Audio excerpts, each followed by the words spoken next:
pleasure and honour to have a chance to talk to Stephen Cleobury. Stephen, where and when were you born? I was born on the 31st of December 1948 in Bromley, Kent. Why were you in Bromley, Kent? I mean, what were your parents doing there? My father was a physician, he's still alive, and he was working at the General Hospital in Bromley, and my mother had been a nurse there. And they'd married as a result of meeting there, and I think I'm right in saying that that's where I was born. Sounds probable. What about your grandparents? Did you know your grandparents at all? I knew both my maternal grandparents, who lived in Bromley. My maternal grandfather had worked in British ropes in the City of London. I'm not quite sure in what capacity, but they were among, I suppose, the early people to move out into developments, urban developments in Essex. And then my understanding is that Bromley, that part of South London, became a more desirable place to be, so they moved there. And he commuted from Bromley South Station to Holborn Viaduct on a daily basis. And my maternal grandmother was a housewife. She didn't work, she lived at home, ran the home. And in the case of my paternal grandparents, I can't remember whether I would ever have seen my grandmother, because she died early, but I have no recollection of ever having seen her. But I did know my paternal grandfather, and probably better because he was extremely interested in music. He'd worked in the Foreign Office originally. He used to tell me that he had been in an upper floor looking out of the window when Chamberlain returned with the famous piece of paper, and he observed this from the Foreign Office. But when his wife died young, he decided to become ordained as an Anglican priest. He'd been a lay reader in the church, and because he'd done his PhD externally, working at home in the evenings after his day at the Foreign Office, the bishop to whom he had to apply allowed him to be, as it were, fast-tracked. So I think his ordination training lasted about 2 years. And he was, as a matter of fact, a curate at St Luke's Church, Bromley, in Bromley Common. So the family was pretty closely centred on Bromley, and after a while my father became the junior partner in a practice, in the general practice. And the senior partner, who I assume, although I don't know, I assume now was the owner of the practice, chose not to live in the house. So we lived in fact quite a large house which contained the surgery, and a section of it was marked off for those professional purposes. And so yes, Bromley was quite the centre of things in those days. Tell me about your parents. Were either of them musical or interested in music? My father is extremely musical, and indeed had wanted to be a professional musician. But his father, I suppose this was a generational thing, thought that, I don't think his father would have thought that music was not a respectable profession, because he didn't hold those kind of views. In fact, he held quite strongly left-wing views, up to and including the point that he thought everybody should be paid the same salary and that there shouldn't be wage differentials. So he wouldn't have seen it, I think, as a matter of respectability, but he just thought that given the world as it was certainly going to be a very precarious profession, and so therefore my father was guided into an alternative profession, namely that of being a medical doctor. But he is very musical, and he plays the organ and the piano, and at various times in his life he experimented with other instruments. I remember the oboe and the viola as being things he dabbled with a bit. And he doesn't have I mean, he's not academically trained in music, but he had a very high degree, or has a very high degree of natural musicality, and he's a very good sight reader and a good extemporizer, probably better than I am.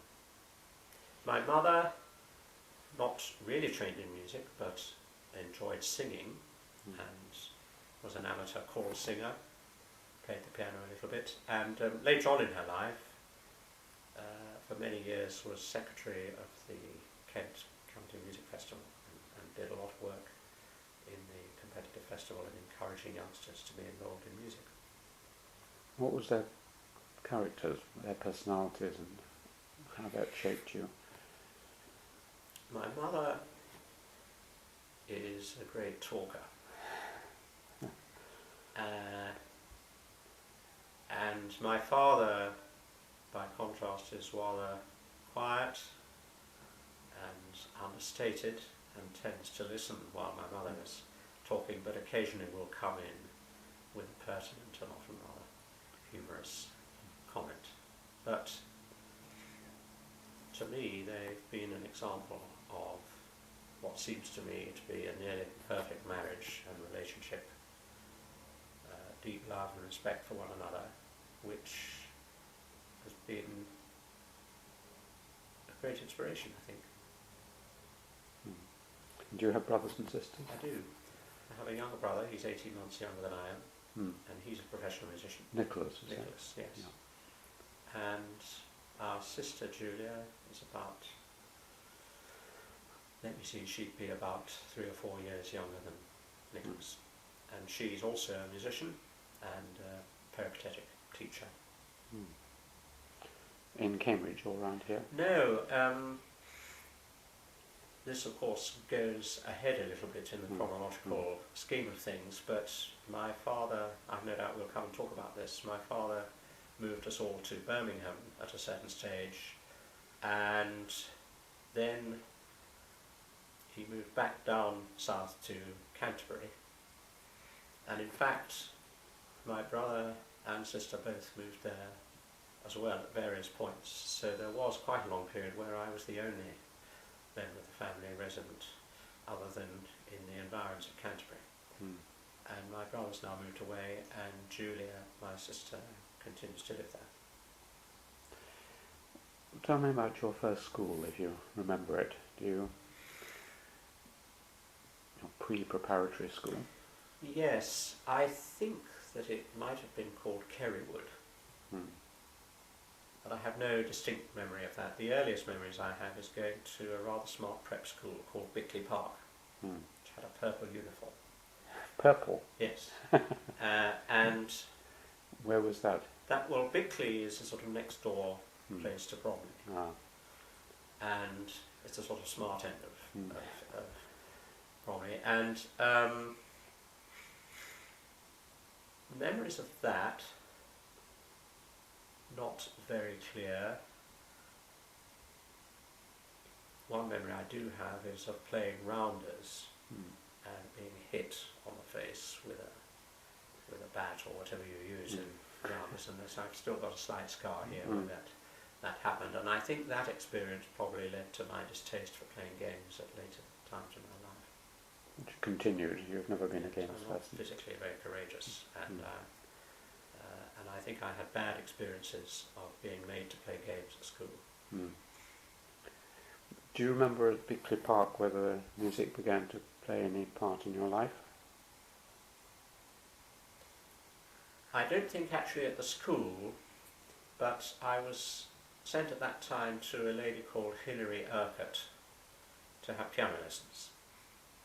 I should perhaps have mentioned that, odd as it would seem today, at the age of about 6 or 7 I travelled to school on the bus, on my own, 2 bus journeys with a change in the centre of Bromley. And not with any other children? I suppose with my younger brother perhaps sometimes, but not in any organised way. It would be unthinkable today. Absolutely. And I think that gave one an independence that children perhaps aren't lucky enough to get. Now, so what I used to do on whatever afternoon of the week it was, instead of taking the 2 buses home, I would go to the piano lesson. I would then walk to my maternal grandmother's house where I would have tea and was rather spoiled. and then I went home later. And I think I was very lucky with the lessons I had then. She was a fine teacher.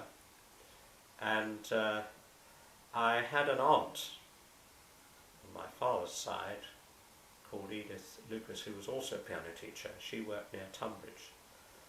And I remember doing grade 1 piano and getting merit, pass with merit, which meant you got between 120 and 129 marks out of 150. And my aunt took the view that I should have got distinction. And the reason that I didn't was that I scored rather a low mark in sight reading. And she wrote me a letter and said, this really won't do, and you've got to back up your sight reading. And I'm enormously grateful, have always been grateful for that, because it really did make me sit up and take that seriously, so that during my professional life I've regarded myself as being a reasonably good sight reader. So that was an early musical experience. You got your grade 1 at about the 6 or 7? No. I suppose I must have done. Although my memory is vague now, I may be confusing years, it may have been a little bit, it may have been later.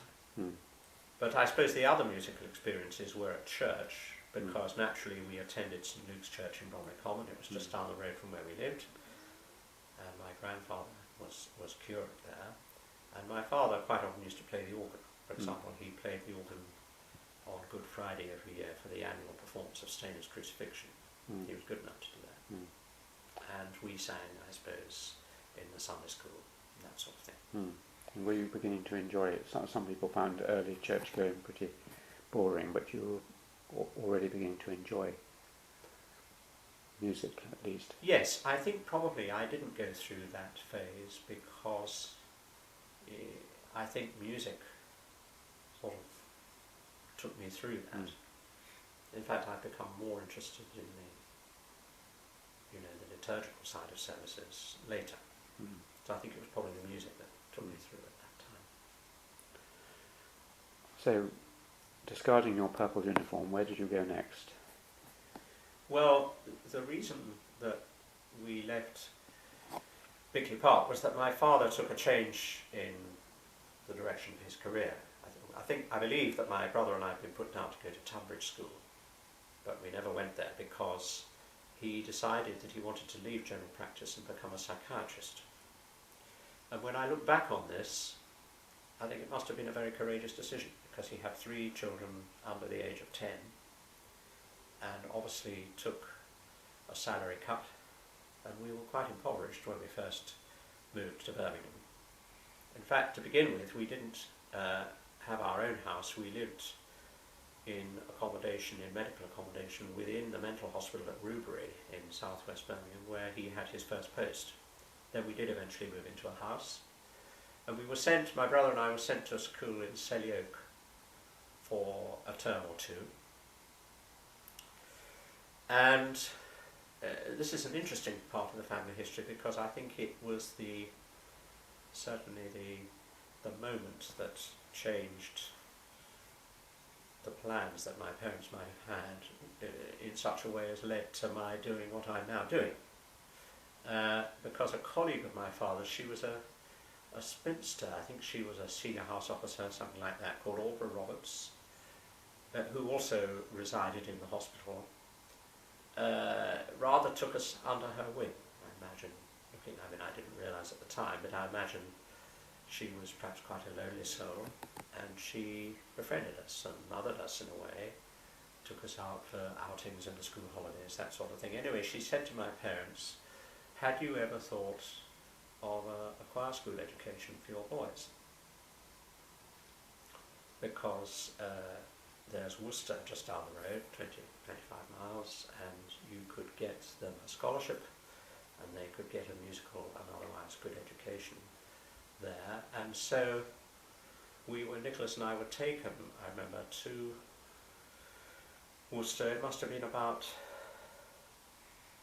I should think, January 1958, something like that. And I remember going to have an audition with the then organist, Douglas Guest, whom I later realised had been the second organ scholar of King's in the 1930s. And David Wilcox, who came here as director of music in 1957, had just left Worcester. So I was the first, my brother and I were the first choristers to be selected by Douglas Guest. And as well as this musical interview, we had an academic interview, and we sat in desks in the nave of the cathedral, huddled round one of those old-fashioned stoves. Like the one they've got in Ely. That's right, yeah. struggling to keep warm. At any rate, that's where we went, and that changed the whole course of things, really. Your sister didn't go there, did she? Well, she didn't, because these choirs were for boys only. Yes, that's right. She, in fact, and this is spooling on a bit, she did very well and got herself a scholarship at King Edward's Girls in Birmingham, and had a very good academic education in Birmingham. So tell me a little about the choir school. I mean, were there any, in particular, any teachers or experiences there that were important for you? You were there for 5 years, were you? Or? Well, it's a slightly different system operates at Worcester, or operated then, than does in the typical choir school, in that the King's School Worcester had a preparatory department, which was called St Albans, because it was located in a house called St Albans, and the choristers were educated there, but it wasn't just for the choristers. It was a school with other boarders and in fact some other day boys. And I think in the most general terms, I would have to say that my life focused on the cathedral and on the music much more than the school, really at all times. So my happiest memories are located in the cathedral and with the music. Is that a polite way of saying you had some unhappy memories? Because Yes. a lot of the people I've interviewed talk with a mixture of anger and so on about their education and how unhappy they were and so on, or how difficult it was. If you were to talk to Emma, she would tell you that I tend to be given to understatement. And I think it's true to say that not every aspect of school life was happy. You didn't play games, which was about... I didn't like playing games except cricket, which I liked but wasn't very good at. However, I don't think I'm angry about it. Was it a boarding school? It was. I mean, partly boarding and partly day, and I was a boarder. Yeah. I don't think I'm angry about it because, in a way, this was how things were. And it wasn't just this school that had these particular sort of things going on. I think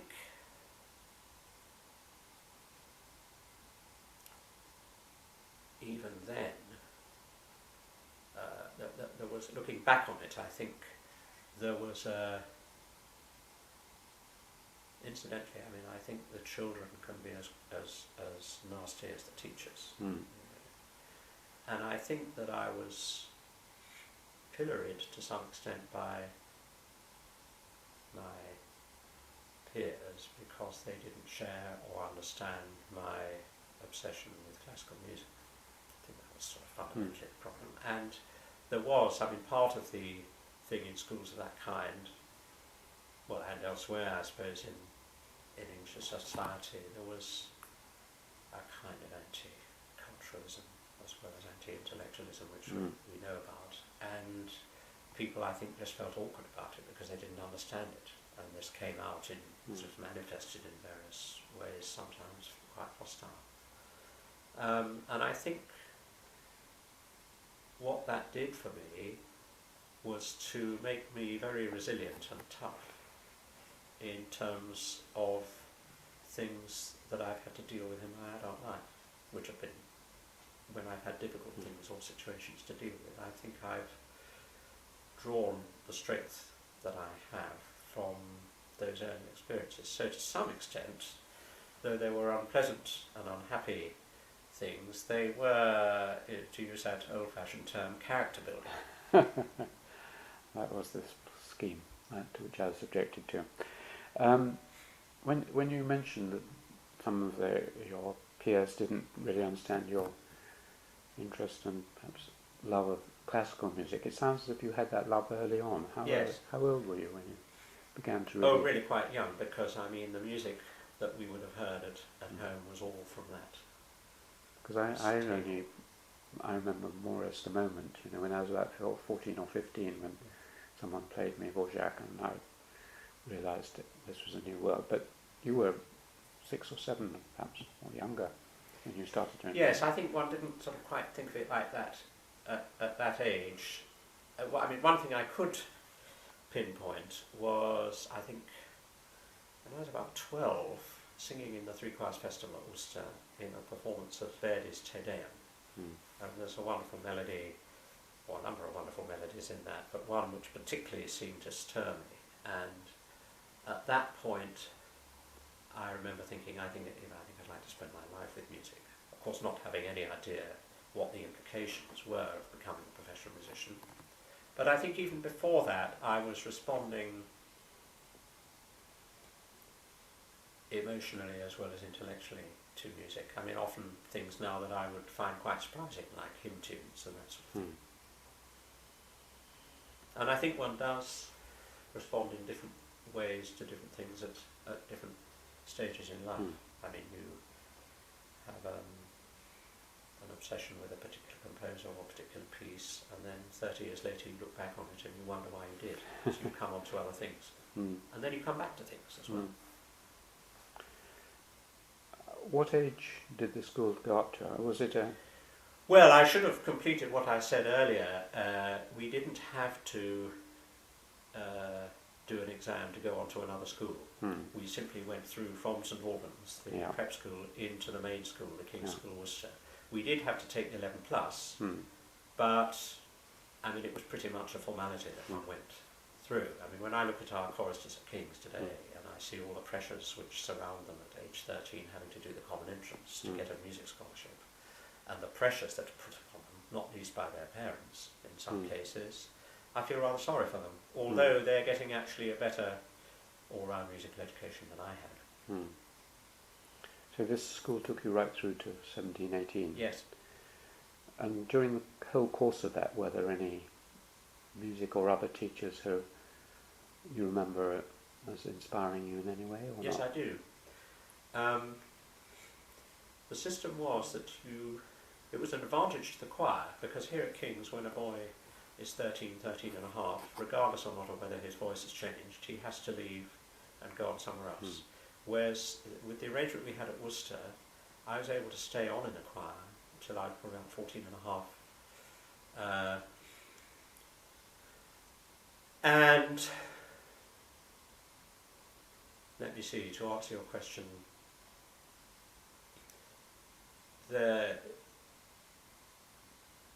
I was extremely fortunate in having two very inspiring and dedicated teachers on the music side. There was a 19th century organist at Worcester Cathedral called William Doane, who left money to enable former choristers to receive free musical instrumental tuition. So I was awarded this actually in my last year in the choir, and Douglas Guest started me on organ lessons and simple lessons in harmony. And then he was succeeded in 1963 by Christopher Robinson, who brought with him as an assistant Harry Brammer, and they were just fantastic teachers. And the evidence for that is not necessarily that they produced me as a pupil, but that there were about 6 or 8 of us who, towards the end of the 60s, were winning major organ scholarships to Oxbridge colleges. And so it wasn't the case that this was a school which was necessarily attracting lots and lots of musical people, because the quality of music in the school, until Harry Brammer was appointed to be the director of music and transformed it, the quality was rather poor and low, so what we got was some people connected with the cathedral. So Christopher taught me the organ and the piano, and Harry dealt with the academic side of my musical education, O and A level. There were no formal O and A level classes timetabled in the school, and we did them out of school. We used to go to Harry's house after school at 4 o'clock on a couple of afternoons a week, and he used to put, I suppose it would have been a 10-shilling note or something like that, into our house, send us down to the local cake shop, And he would brew the tea, and we'd come back and do our harmony or our analysis or whatever it was. And he really was dedicated to getting us interested in good music. He just recently bought a new, what we would now call an hi-fi, and I remember he himself was so enthusiastic. He said, "I've just bought all the Mozart piano concertos, or the Haydn string quartets, or Wagner's The Ring." I remember being introduced to Siegfried by him, for example. And so we were enormously lucky. There was a gap, there was a major gap in what the school provided, which was there was no orchestral activity. And it was only later that I learnt to play the viola a little bit, but never had the opportunity properly of playing in an orchestra, which I've deeply regretted ever since. But everything else about that was great. But there were also some teachers in the school who were passionate about music. I remember actually two of the classics teachers, a man called Ken Barnett, who was a great lover of Mozart, and I fell in love with things like the clarinet concerto at that time and would talk to him about them. And there was another called Tony Coverley who'd actually read classics at King's, I later discovered. He was hugely interested in music. So there were musical people about, but the actual musical tradition in the school at that time was pretty non-existent. Were you doing other, I mean, you must have been doing other subjects like classics and so on. Were you interested in any of them particularly? Yes. I'm told that I was quite good at maths, and I was certainly in the top set for maths and used to come third. There were two others who were very good at maths whom I could never beat. And we were advanced to the extent that we did O-level a year early, and those of us who'd done that then went on to do, I think it was called additional maths O-level or something like that. And the teacher we had, a man called Richard Knight, who was, I think, had been passed out as a wrangler in Cambridge when he was here, was working on a new book about new ways and styles of teaching mathematics, and we had opportunity to use what must have been very crude and early calculators. My memory of them is they're more like cash registers. But so that was interesting, and I gather that when it came to the time to choose A-level subjects, that there was a little bit of an argument in the common room about what I might do, because the mathematicians wanted me to do maths and further maths, and I wanted to do languages, because by that time I was clear enough about my desire to do music, and I thought it would be useful to have some sort of command of French and German, which were the options then, rather than continuing with maths. So that's in fact what I did. I was always interested in the classics, but not very good at it. Were there any other things that you remember which you might call hobbies? I mean, normally I talk about music, but that clearly was important. Did you read novels? Did you like poetry? Did you? I was no. Well, I mean, I did a bit, but I was not a good reader when I was young. I was very interested in cricket, and I read books about cricket, and I was interested in chess, and I played for the school first six or whatever they had in chess. And at Worcester, of course, we had a wonderful cricket ground, so on the Wednesday half day, I would go to see whatever cricket was available. My father used to get us a junior membership, so for 10 and sixpence you could go to any match you liked. And so I did all that, and I used to enjoy reading newspapers, and I was interested in politics, although the politics that I held then probably would have been ashamed to admit now. But I was not a good reader, and I always hesitate to blame teachers, because I rather hold to the old-fashioned view that students should make an effort as well. But I think, to be honest, the English teaching that I had was not terrifically inspired, and it probably turned me off a bit.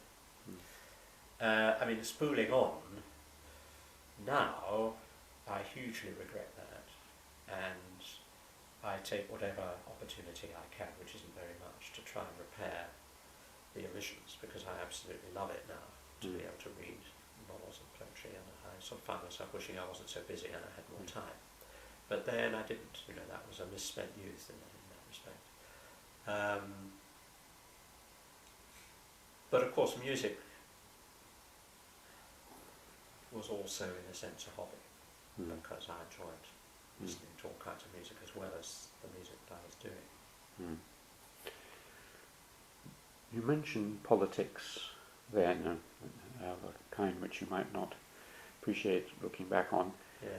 But did you remain interested in politics, and what are your political views now? Well, I was very interested in politics, but it was a sort of party politics of the day, and it wasn't a kind of academic approach to politics. And I did run as the school Conservative candidate in the general election of 1966. And I remember being able to get Peter Walker, who's now, of course, Lord Walker, was a cabinet minister. Yeah. He was then the MP for Worcester, and he came and spoke in my support. Funnily enough, I met him just a few months ago at the Carlton Club. I was having dinner there as a guest, I'm not a member. And he had been, or is, chairman of the Carlton Club. He came in and I reminded him of this event. And he said, well, you must have done very well to win, despite my support. Yes, so I was interested, and I did remain interested, and still am interested, but I don't have time to follow it so closely. And I was also a bit of a sort of nerd in that I used to pore over Whitaker's almanac, and I could probably have told you the names of the MPs for most constituencies, and in some cases the size of their majority and the swing and all. I was quite interested, quite interested in that. Over the years, my general political stance has moved to the left, which I think is probably not common. I think most people that I've met seem to move to the right as they get older, but maybe I started too far to the right to hold that position. Now where would you put yourself, in the middle or slightly to the left of the middle? Well, I'm now at the stage where I would find it difficult to put a cross against any of the political parties, really, because it seems to me none of them, for me now, has a totally convincing position. But I think that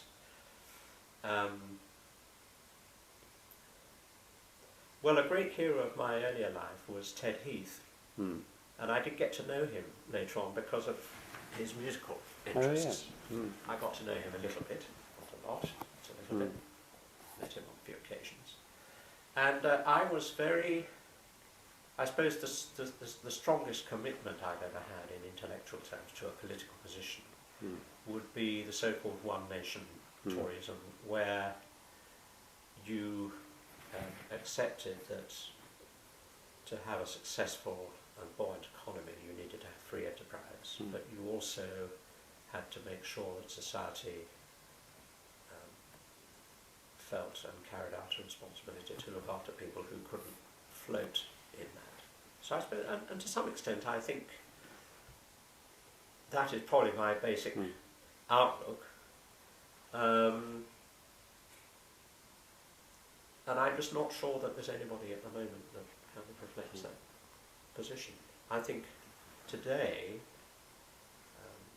a lot of my instincts would be with the Liberal Democrats. I'm pro-European. I think they were the only one of the major political parties to speak out about Iraq.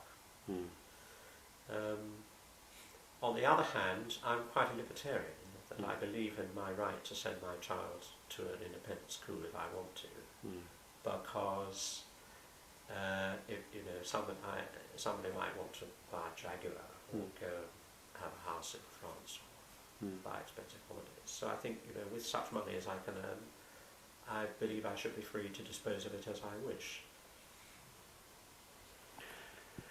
Okay, well let's move on to that. You then went on to university, or yes. After? Did you apply to several places, or? No, I applied to St John's College, Cambridge, and was appointed. Because there was a musical theme there, or why did you? Yes, well, there was a friend of the family's who was a professional musician who visited the house very often and was friends with my parents. And he'd been a choral scholar at St John's, and he knew a lot of the Cambridge people from that time, and he advised my parents, who were not knowledgeable about this scene at all, and of course I was advised by Christopher Robinson and Harry Brammer, whom I've earlier mentioned, who themselves were Oxbridge graduates. Christopher had been at Christ Church and Harry at Pembroke, so they knew the scene. And one found out which were the colleges which were offering scholarships, and of course St John's and King's at that time were preeminent, really. I mean, in more recent years there have been certainly chorally speaking, great rise in standards of singing in many of the colleges, particularly since the advent of mixed choirs. But at that time, St John's and King's would have been seen as the height, and that was where I went, to St John's. You get a musical scholarship? I got an organ scholarship.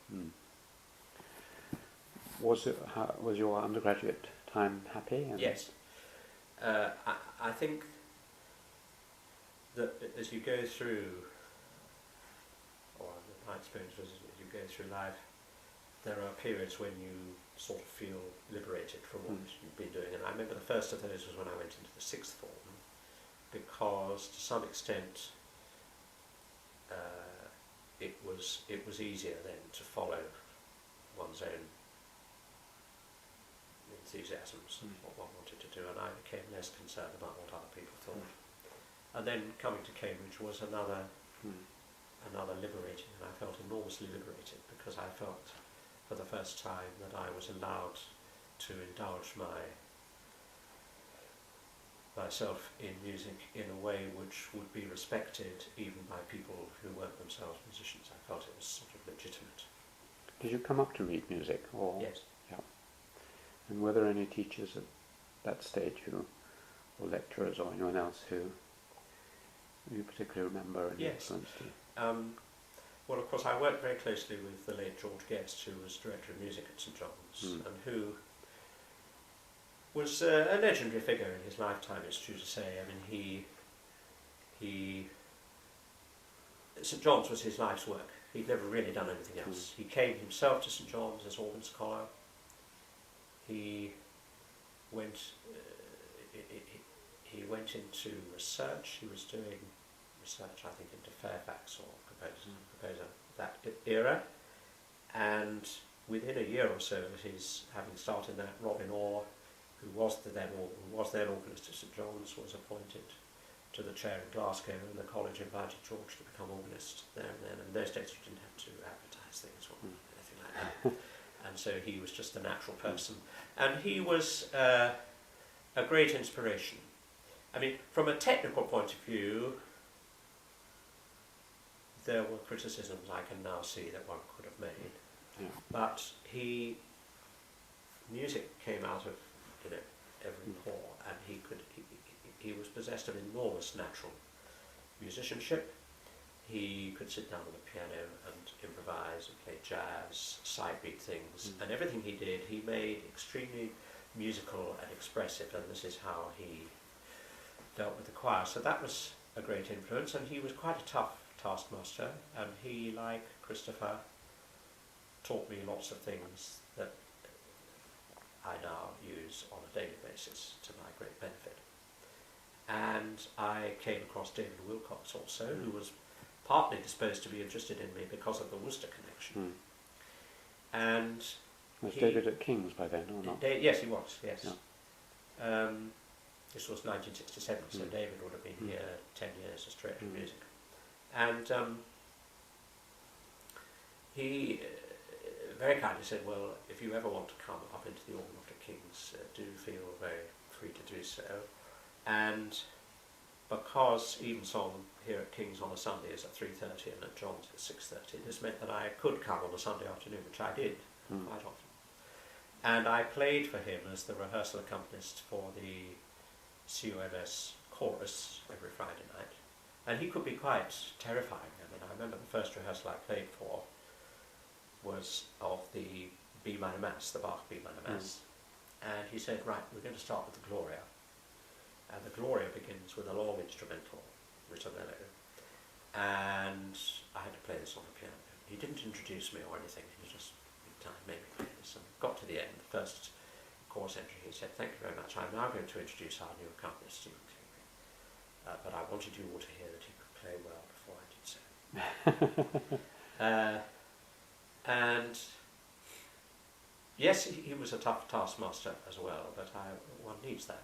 And then in the other teachers, I remember, I suppose first and foremost, Peter Hure, who was a fellow of Katz, and one of the last, I suppose, of the generation of bona fide musicologists who ranged quite widely. I mean, in these days of greater and greater specialisation, you don't find that kind of person so very often. No, and I imagine that's true for the whole spectrum of academia. So he was very good on early English music.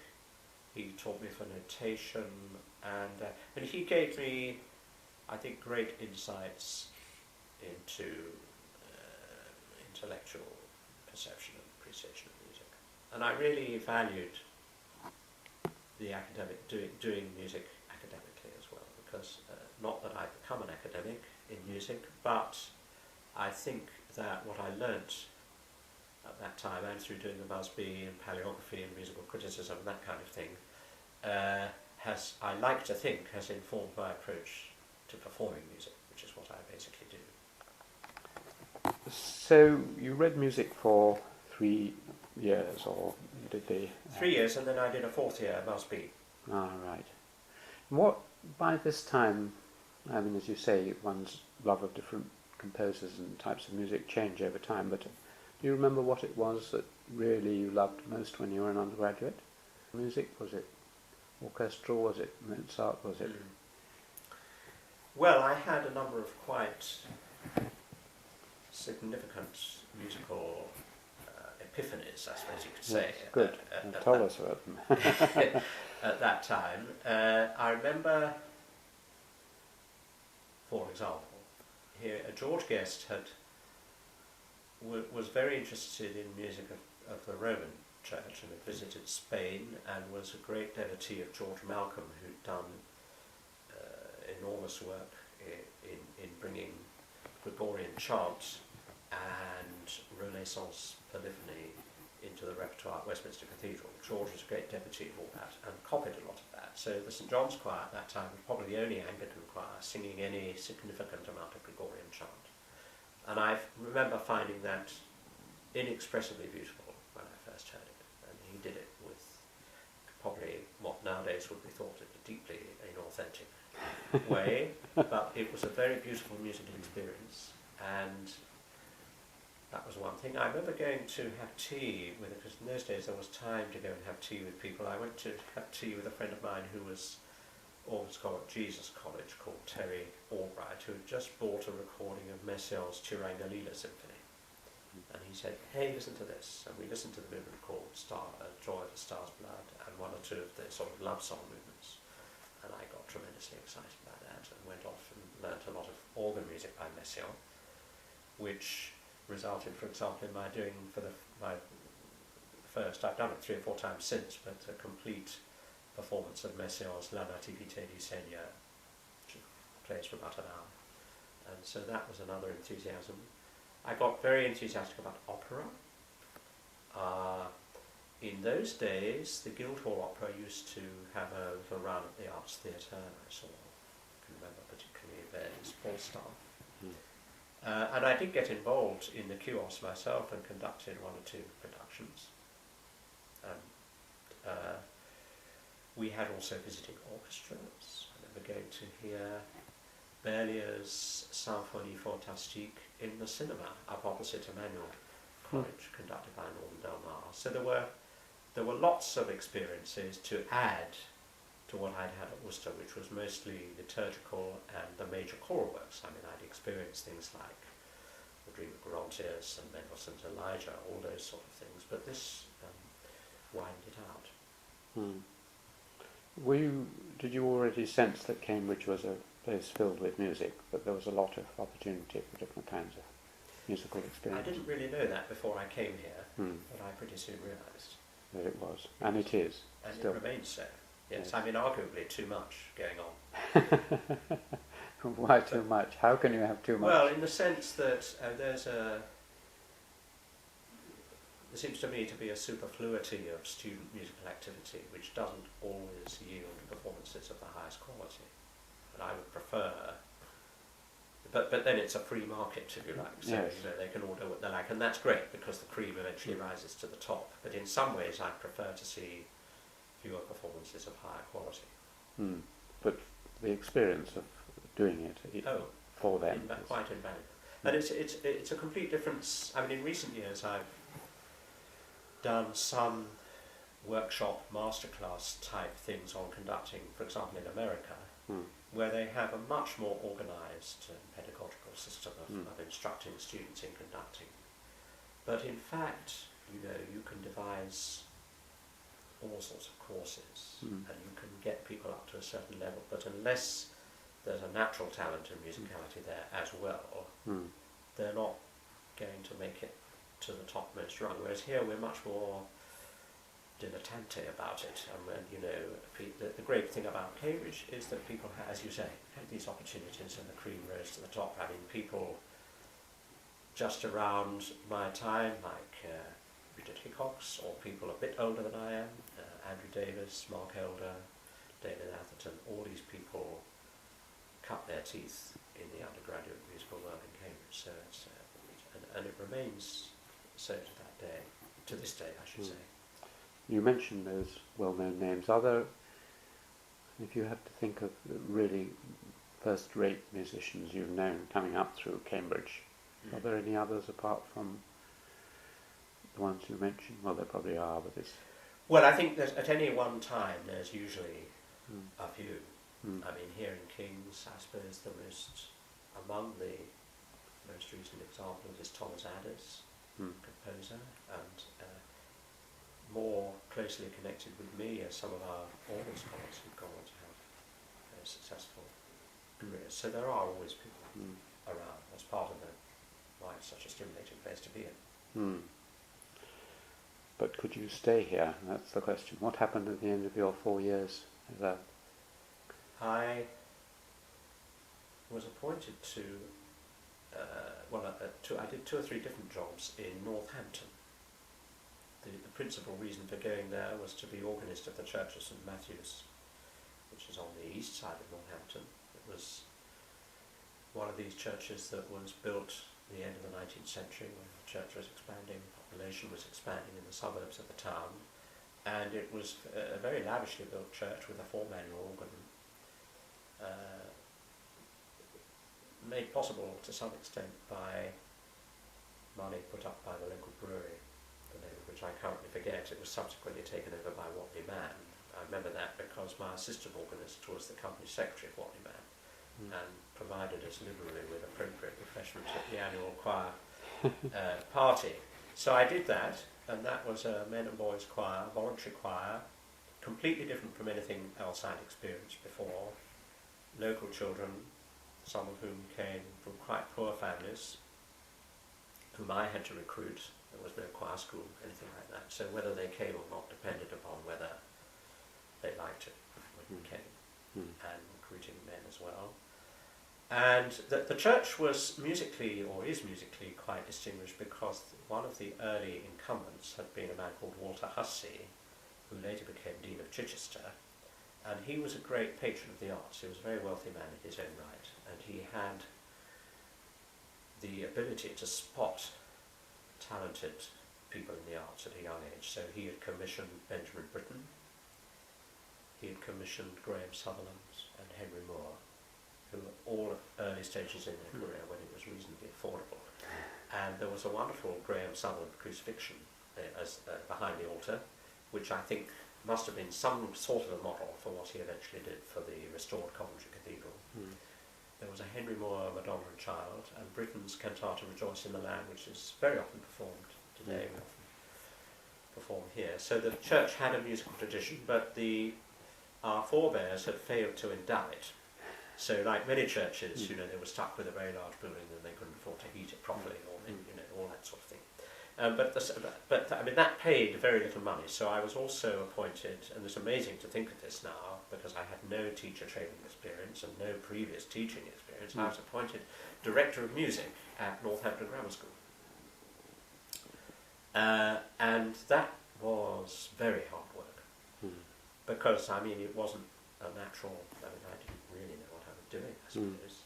I enjoyed teaching very much O and A level, because I suppose I still had it fresh in my mind. I'd done it myself, and of course I had all the stuff from the tripos fresh in my mind. So I found it easy to do, and the classes were small, and the people who were in them because they had made a definite decision that they wanted to do music O level or music A level.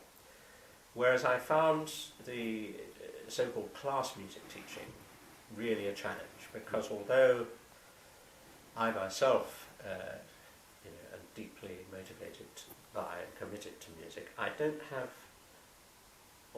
then have a strongly kind of evangelical outlook on it. I didn't think it was my job, and certainly I wasn't good at trying to enthuse other people about it. And I mean, I shudder to think now of the things I used to say to adolescents in the C stream, about how it was rather pompously, I suppose I must have said something like, how it was important for any educated person to know something about Beethoven. That didn't play too well. And I also conducted the local Bach choir, which was an amateur chorus, which brought me also into contact with conducting the local amateur orchestras, and I had a chamber choir.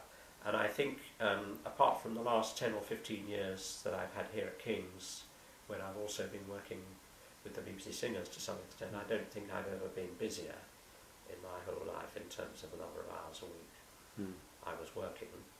But to go back to what I said about the church, I mean, it was a completely different experience from what I now see was a rather cloistered existence up to then. I mean, I've been at Worcester, and then at St John's, and these were choirs that were operating at a very high level, and here I was at the coalface. And I remember talking to Douglas Guest about it, who'd been my choir master at Worcester, and who will appear in our story in a few minutes when we go on again. And he used what I gather is an army expression. He said, it's a really good thing for your boy to go get your knees brown. And although I found it in many ways frustrating, as every year has passed since, I've been more and more grateful in many ways, not in every way, but in many ways that I did it, because it's given me a widened perspective. But you didn't do it for, how long did you do it? 3 or 4 years. And then... And I remember after the end of the second year, I received a certificate through the post to say that I was now a qualified teacher. Those were the I'd days. done no training, and nobody, as far as I was aware, unless they were hiding in a cupboard, nobody had ever been to observe me in the classroom. We had a very good headmaster there who was very old school. I mean, he never came in the common room. We sat in his office all day. He had these lights outside his door. You went to see him, you would either say, red, go where I'm busy, or yellow, wait, or green, come in. And no Christian names.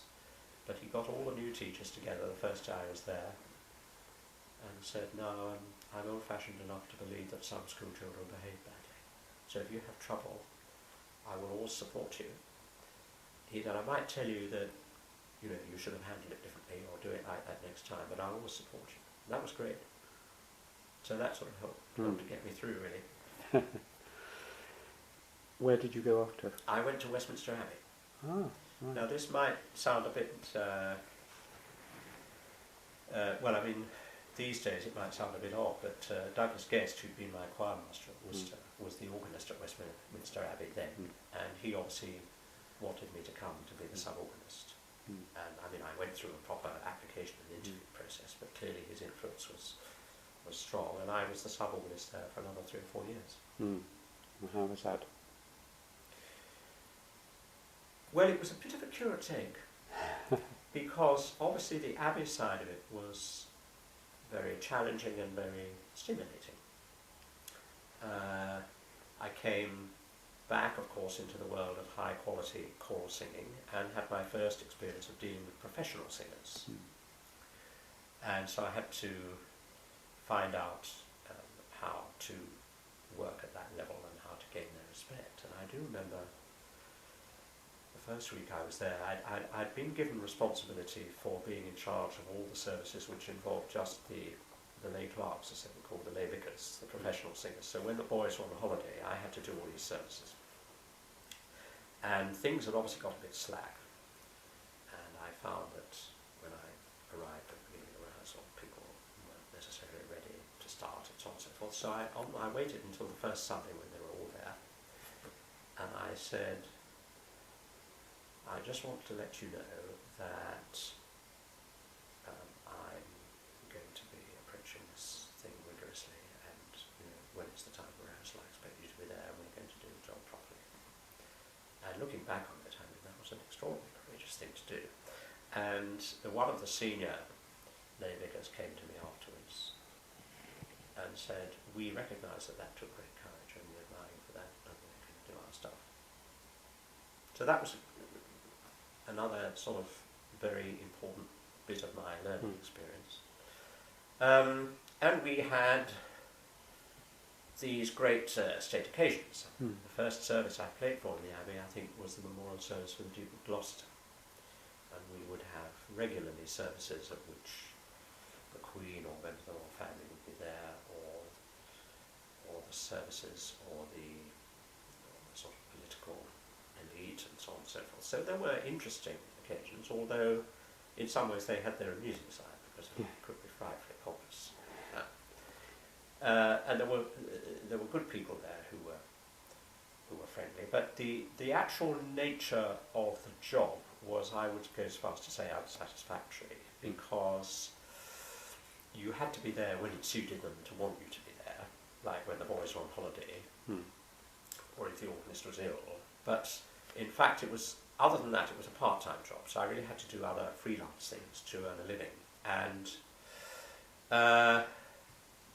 so ultimately I found that was not entirely satisfactory, because you couldn't take a regular job, because suddenly you might be called because the organist was ill, or you had to be there because the boys were absent, so you had to do very much piecemeal things. But I had to give a weekly organ recital every Sunday evening for half an hour, and repertoire at my fingertips, as in those days.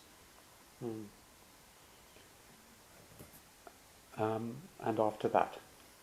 After that, I moved down Victoria Street to Westminster Cathedral, where I became Master of the Music. And in fact, all these moves are slightly surprising, had you asked me to predict at the age of 20, I would never have said that. And that was mildly controversial, because I was an Anglican, and here I was being invited to run the music at the principal Roman Catholic cathedral in this country. But the great thing there was the recent arrival of Basil Hume to be Archbishop of Westminster. And the thing that the musical tradition there, as I've mentioned earlier, was it was a great tradition. In fact, the first Master of Music at Westminster Cathedral, Richard Terry, had sung in the choir at King's in the 1890s as a lay clerk or something like that. He was an Anglican then, and then he became a convert to the Roman Church, I think taught at Downside. He was very much involved in editing Renaissance polyphony from the continent, Palestrina, Lassus and so on. And however, if you listen to, there are one or two very early recordings of the Westminster Cathedral Choir, and they sound pretty much like the Anglican choirs. But George Malcolm transformed that. And there'd been a great musical tradition there, but things had just got temporarily difficult. I think the priests were trying to come to terms with the Second Vatican Council and the aftermath of it. There were issues about the appropriateness, therefore, of having a robed and professional choir singing the services, because there'd been so much talk about involving the congregation in participating in services more vocally, and of course it was costly, and was this the right use of money, and all he said there were really quite difficult issues they were grappling with. And I think had Basil Hume not arrived, it might well have just gone down the plug. But one of the first things he did was to reverse all this and say, we're going to have a choir, and we're going to make it function well. And he reconstituted the school governors and appointed really excellent people to the council, got that going, and he got all the sort of senior Catholic hierarchy from the Duke of Norfolk downwards around the table and said, now this is what we're going to do, and you're going to go and find the money for it. The Catholic Church is much better than the Anglican Church at doing that. And that they did. What they didn't do, as a matter of fact, was to safeguard the professional singers and the means of financing that, but that's another story. Yes, so I went there. It was mildly controversial. A few people wrote letters to the paper and said this is absolutely disgraceful, so on and so forth. But Hume, I was told later, said that he'd rather have a practicing Anglican than a lapsed Catholic rather than music at his cathedral. He was a great inspiration. He was not a great manager, or he didn't have any income, very much business sense or anything like that, but he was a man of deep humanity, and the few times that I went to see him about professional things, I just came out of the room feeling completely different. Completely, he had this extraordinary way of stopping you feeling angry about things. I mean, the reason that I would have gone to see him is I was worked up about something, and he just had the ability to diffuse that. He was a great inspiration, and I had a wonderful time there, musically. There were frustrating things about dealing with some of the priests, but then that's a common occurrence in church music circles. There's a story, I think it's told on both sides, that priests say to each other, what's the difference between an organist and a terrorist? And the answer is you can negotiate with a terrorist.